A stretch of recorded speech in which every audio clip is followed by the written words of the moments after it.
Hi guys, welcome to Over 25 Imaginary Claps. Wow, last but not least, in this series of You Can Sit With, I invite you to sit with me, JustIvy. If you're new to our channel, please remember to hit the subscribe button. We are normally a group of 4 ladies. I am one of 4 ladies. Go back, watch the series, catch up with Julia, catch up with Shiki, catch up with Lonzi, and now myself. What else do we normally say during the introductions? I don't think there's much housekeeping. Sit back, relax. I'm a bit nervous because my brand name is JustIvy, but I am literally never alone. It's never literally JustIvy. You can see the other girls are not here, so I won't even have banter.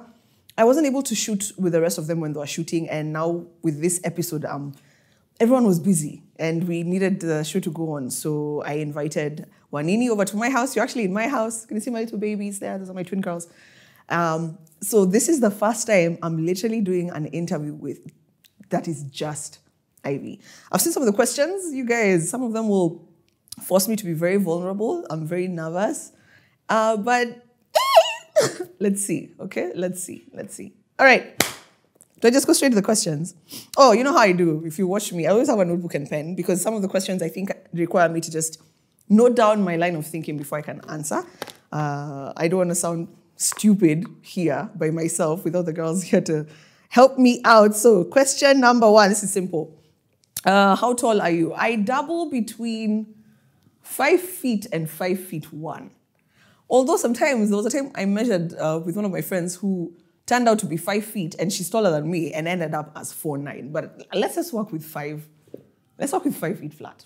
I'm tiny but mighty. Okay. All right. What do you do when you're not emotionally okay? Wow, I've been having a lot of those lately where I'm emotionally not okay. I realized I used to bottle up my feelings a lot. Like I used to fight feeling, but nowadays I allow myself to feel. And actually, Julia is one who used to teach me to allow myself to feel, and therapy also taught me to identify exactly what I'm feeling. Like, for example, do you guys know there's a very big difference between feeling shame and feeling guilt? So I allow myself to feel, I identify what I'm feeling, and then the ways I cope is, like with Shiki, I schedule time to cry. Like I'll say, okay, at 5 o'clock in the shower, I'm gonna cry today. I can throw a tantrum, by the way, but I only throw tantrums in safe spaces and 2 safe spaces. And it's not a tantrum that where I'm beating someone down or that type, or where I'm using someone as an emotional punching bag. That's not the tantrum I mean. I just mean letting it all out. If I need to, scream and whatever, I allow myself to do that. I don't sit in those feelings for too long. You know what they say, when you sit in shit for too long, it stops the smell. So I don't allow myself to wallow in those moments for too long. I give myself a time and say, okay, you know what? That's it. Now we move. Okay? Because I'm a mover. So when I'm not emotional, okay, those are the ways that I deal with it. Identify the feelings, allow yourself to feel, and then outwardly express, and then move. Okay? All right. Wow. You guys asked very nice questions. And so serious. Guys, I know my brand is serious. Let me move from serious to fun. So let's go to something fun. What is my ideal date day? If you're taking me for a date, ideally, first, my love language is quality time. So if you're taking me for a date, the first thing I need for you to do is not ask me on a Monday at 9 a.m., let's go for a date at 2 p.m. My friend, no. Pencil me into your calendar, Show me that you're making time for me out of your busy schedule. And if you're not busy, I'm like, why aren't you busy? What are you doing? So first, give me time, first in your calendar. 2, I love learning new things. And I love new experiences. So take me somewhere new. Take me to eat something I've never tried before because I'm very adventurous. Let's go on a random trip. Again, quality time, meaning pack me with you in a car and we are forced to talk like endlessly. So I think my ideal date day would be planned in advance and planned for me to experience something fresh, something new, something exciting. Yeah, but I mean, if you're taking me somewhere cold, of course, let me know that you need to wear something warm, things like that. But ideal date is new experiences and quality time, like put your phone away, that type of thing. All right, so back to something serious. What life experiences have shaped me?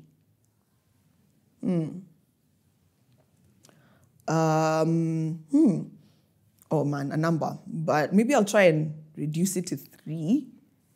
From maybe early childhood, then I'll go to probably teen, early 20s, and then maybe 4, I don't know. Early childhood, an experience that shaped who I am today from early childhood is probably in primary school. I used to be a soloist in the drama club. I used to sing. I used to, I used to like the stage a lot. So that is what made me realize that I actually enjoy this. I like being on stage. I like, I don't want to say a star, but I like this. I like this whole thing. It's my career now. So I think early childhood me, I want to thank my teachers, by the way, putting me on that stage, forcing me to sing, to dance, to do poetry, to do reading. That shaped who I am today. So if you're a mother, you're watching this, or if you're a teacher, you're watching this, and you can see a star in a child, encourage that child as much as you can to bring that out, because it's actually shaped who I am today. After primary school and early childhood, I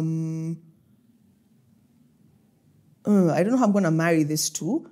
So in high school, I was a terrible person. I think I've apologized to people that I bullied and I was not kind to before, and I will say it again. I'm sorry. I was troubled in high school, and because of that bullying, I took that same toxicity and that same aggressive attitude to my in uni.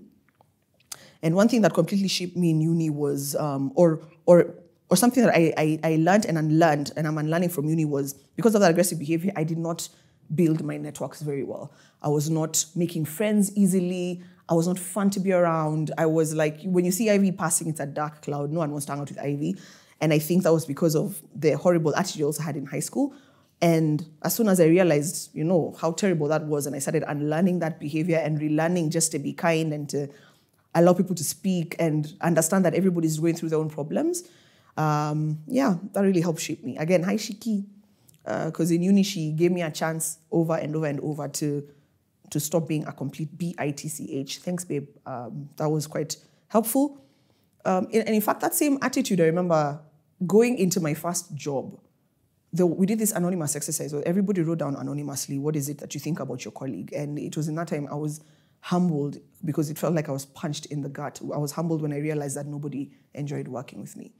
So I used to emulate horrible bosses. I used to think that to be a female boss, a woman, to exert your power means to be mean to people, means to be rude, to give people work that you yourself don't want to do, just to be rough. And ladies, I'm here to tell you that I'm really starting to learn once more about honing your soft power. You don't have to be masculine for you to be powerful. There's so much power in our own softness, our own femininity. And once I realized that, and once I realized people did not want to work with me, I started moving from attitude of boss to attitude of leader and leading from the back. And I'm still learning that. Sometimes I can still have a moment where I'm very rough, and then I take it back. I learn to apologize to my team a lot. Hey, Gloria, I know I've told Gloria sorry a number of times, and I thank her for her patience. And then finally, maybe let me say having my kids. Having twins, weirdly enough, connected me spiritually to I don't know God knows what, because I always wonder why the hell I was picked to have twins. And they have made me hustle. You guys, I've really become a hustler because I'm working, in my head, I'm working double twice, like for half. So, yeah, that was serious. A fun one.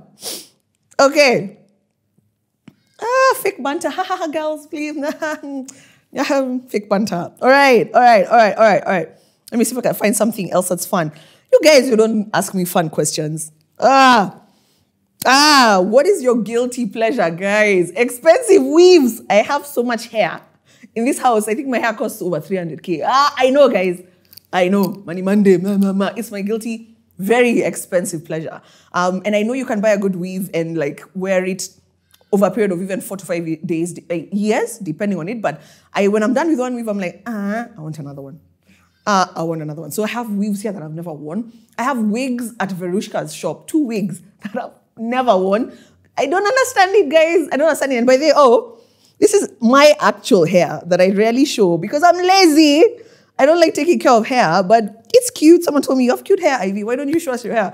It's just because, I don't know, again, imposter syndrome, feeling I'm not cute enough to show my face. But yeah, and here's my forehead. My daughters have my forehead.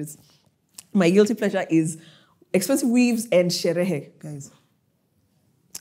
In fact, I'm even wondering why I don't have a glass of wine right now. I'm on my cider. How is just Ivy here without her friends and without her cider? Guys, sherehe itaniua. I work hard, I play hard, and I'm okay with it. I'm proud of it. And the secret is I play hard after paying myself. So if you see me enjoying myself, I'll put like a little something somewhere. And trips. I like going on trips. So those are my guilty pleasures. I love road trips. Bush person. And then my trips, I don't like, as if it was a package. Ati, what is the package deal? How can I spend the least amount of money possible? No, for me it's how can I go to somewhere beautiful, magnificent, and enjoy myself and have the soft life? Yeah, those are my guilty pleasures. I want to do another fun one. Before we go into these serious questions of yours, what's the most expensive thing you own? I think we've talked about that. My kids. My kids are the most expensive thing I own, other than my car, my beautiful black Mercedes-Benz. I love that car. Ooh, okay, let's save that on for another one. Let's go back to a serious question. Ooh, what's the one money thing that everyone needs to know? Oh, I don't think there's one. I think there's a number, but let me try and see. Let me tell you, let me not say the one money thing that you need to know. Let me say the one money thing that completely changed my life. And that was when I shifted my money mindset I used to think money is never enough. I used to think it's very difficult to make money. I used to think that if I have money, I don't understand why you don't. I had some really terrible toxic money behaviors. And when I used to hoard money, I used to keep grudges. If I've lent you money and you're not paying me back, or you're not telling me how you pay it back, I used to really hold on to grudges. So shift your money mindset to a positive mindset. If you're afraid of money, that's how it's going to treat you. If you don't respect money, it'll leave you. If you think money is not enough, that's exactly what you'll see everywhere. When I started this thing of making money, I'm like, wow, it's beautiful. When I let go of a very huge grudge I had around money, where someone owed me, a couple of people owed me over $1 million bob. And this is years back, and this was my life savings at the time.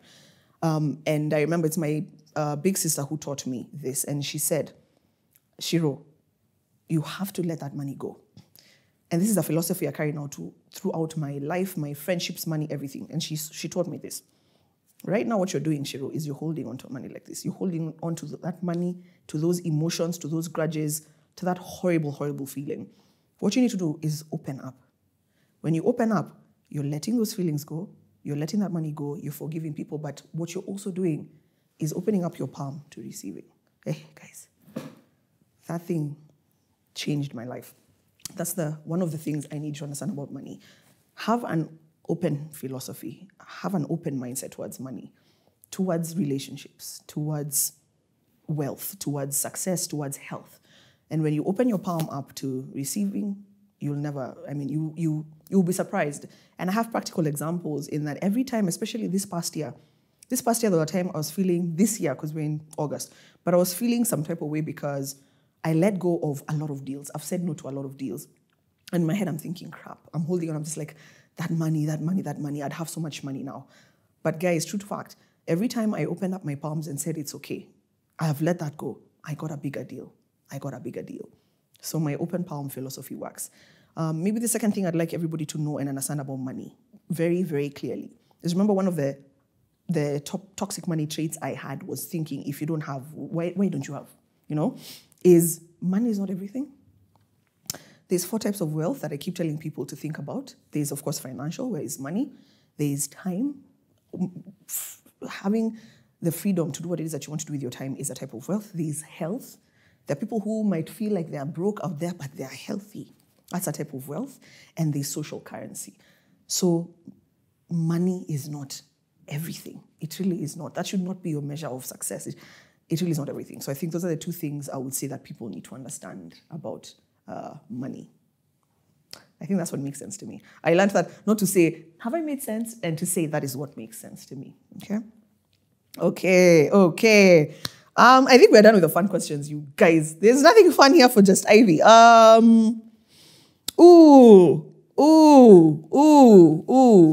this is sort of fun, but I'll answer it very quickly. What cures your curiosity? I ask questions. Guys, you know what I say? If you don't ask, the answer will always be no. If I'm curious about something, I'll ask. And I'll ask boldly. I have nothing to lose. This is someone who's willing and able, maybe not willing, but who has knowledge beyond you, and they might be willing to teach you. So I will ask questions. After asking, if I want to do the thing, I will do the damn thing. I want to find out how it feels to taste that. I will taste it in all its glory. I want to see how it is to try that on, or to smell that way, or to go there. I go. I do the damn thing. Guys, and I want everyone to say this with me. I am here to live an experiential life. Repeat, students. I am here to live an experiential life. I'm here to experience as much as I can without thinking I don't have the money. So what cures my curiosity? Asking and doing the damn thing. Okay. How much was your first income? I used to get my allowance from my mom when I worked as her secretary at her school. She named her school Ivy School. Hi, mommy, thank you for doing that. I used to be so embarrassed, but now I'm like, wow, Ivy School. So she used to give me 8,000 Kenya shillings per month. This was because I graduated in the year 2010. So work backwards 4 years from then. But then after that, I remember, so I had 3 jobs. So I went for admin work at my mom. So that way I got 8,000 bob. Then I worked at GTV. Remember when GTV came to the country, they took away sports from DSTV. So I could make even up to 60,000 Kenya shillings at GTV. Now GTV really is where I touched money properly. And I was like, money is so sweet. Then Farmer's Choice, I moved from 60K to Farmer's Choice where I did my official internship, and I used to go and sign a petty cash voucher for 3,000 bob a month. So I've really yo-yoed about money and my first income and that type of thing.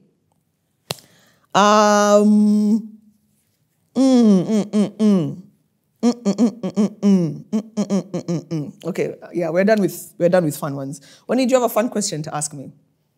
What's your biggest money mistake? I know it's not fun, but answer that.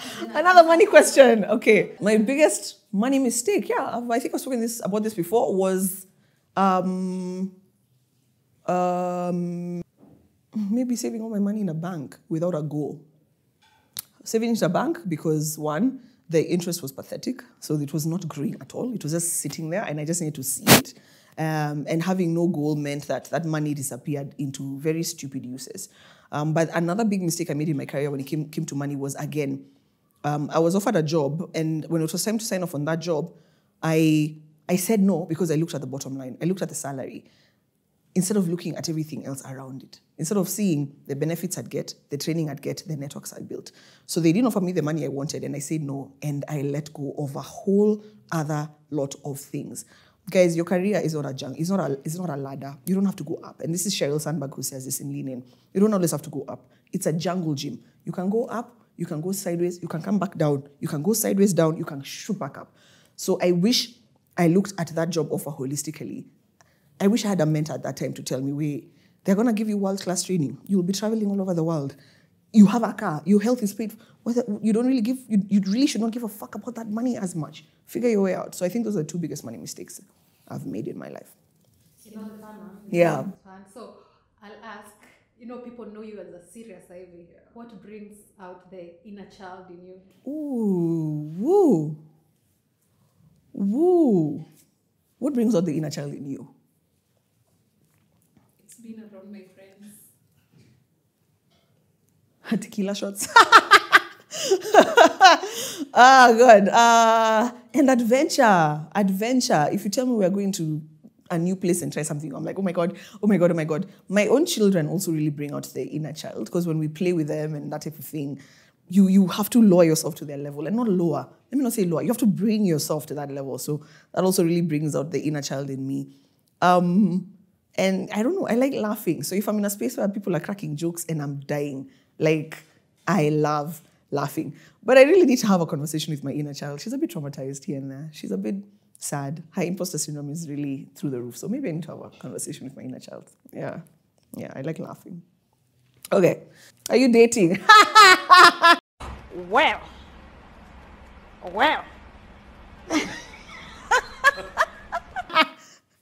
I'm not answering that. No. See ya. Next question. See ya. Next question. See ya. How is co-parenting? Wow. Wow. Guys, co-parenting is absolutely beautiful. It's your wildest sexual experience.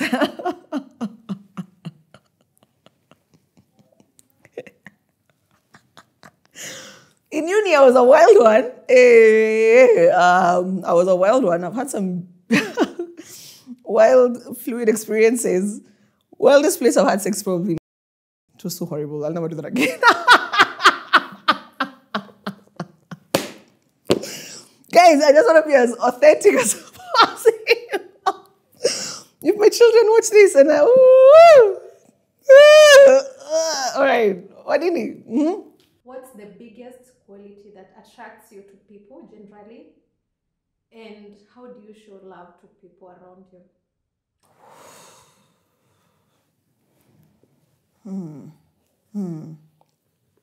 Okay, so there's many qualities. Attract meaning as a friend, as a lover, as anything, right? Just what draws me to people. I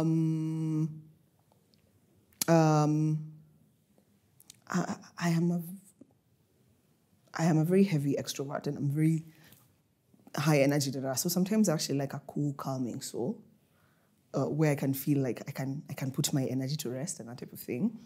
Also, because I'm a boss and that type of thing. So I like someone who can bring my boss down. I like someone who's funny. And guys, I like dry jokes. The driest dad jokes you can give me. For example, guys, let me show one of my favorite jokes. I say this everywhere.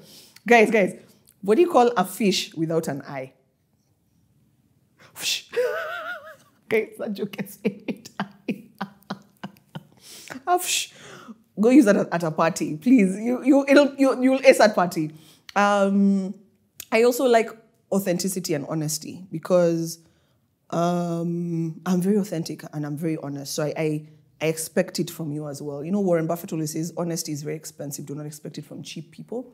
So I like you to approach me with honesty. And yes, I know sometimes I can be a hard pill to swallow. I can be rough around the edges. But if you come at me and say, Ivy, honestly, what you did at this moment in time made me feel this way, and I think it's not right, you need to improve, but I really appreciate that as well. So authenticity, be funny, have a calming, beautiful spirit. If you're high energy like me, it's okay, but I don't will be very compatible. I like people who are self-aware because I think I'm on that journey now. So I also like people who are self-aware and they're like, this is me and this is just how I am and I'm okay with it and that type of thing. How do I show my love to people? I think I'm very generous. If you can ask my people, I think I'm very generous. So I'll buy you stuff maybe. I'll give you my time. Remember, my love language is quality time. I will give you my time. And I give my time in many ways. I will come to your house or come to where you are and we'll hang out. I am always on the phone calling people. My introverted friends do not understand this. And now we've come to an agreement that before I make a phone call, I need to text them. Either way, if they don't respond to that text in 2 minutes, I call them the fuck anyway. So I will call you. I'm only spending time on the phone calling people. I will spend a lot of time with you. For my kids, it's also playing with them, listening to them, talking to them, reading with them. So I show my love with my time. So if I'm not spending time with you, or talking to you on the phone, or texting you, or DMing you shit, there's some love lost there. Yeah. That's it. I close, yeah? Okay. Hey, guys, what a beautiful... I didn't even need to write anything. Beautiful. What a beautifully vulnerable, raw episode. I hope. I don't want to toot my own horn. I hope you enjoyed it. If you made it to this far in the episode, thank you so much for taking your time to watch Just Ivy, being Just Ivy. Remember, hit the subscribe button. Subscription is absolutely free. I can see we're almost hitting 150K subscribers. I can't wait for us to get to 200K. I want to thank everybody for being here on our journey. Quick announcement. We are on a break till the election period is done. I know you're going to see this probably. This is Monday. Tomorrow, vote wisely. Be safe. Have a contingency plan. I hope you have a little food in your house. I hope you're a little bit liquid. You have a little cash. We're not expecting much to happen, but just in case, just be very well prepared.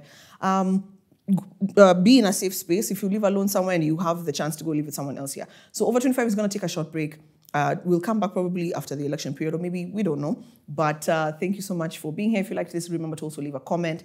Share this with someone. I hope I helped 1 or 2 or 3 of you with my answers. Thank you so much for asking that. Till next time. Peace.